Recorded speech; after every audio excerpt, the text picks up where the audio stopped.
मेरे जन्मदिन में सबको एक ही मैसेज है, पोइला जाति उलो पार्टी।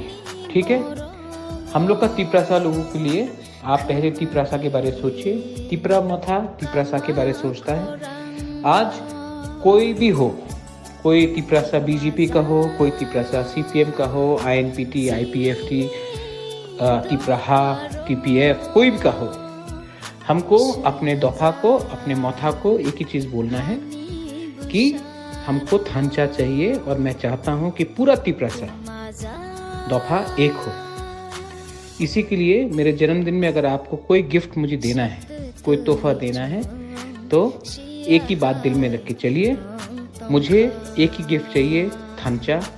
आप लोग सबसे बात कीजिए, सबसे दोस्ती रखिए, सबसे घुल मिलकर एक संग होकर मेरे जन्मदिन में एक दिन के लिए तिपरासा बन के रहिए, ना कि कोई पार्टी बन के या कोई ऑर्गेनाइजेशन बन के। बेलाय बेलाय नो हम बाय और कहा।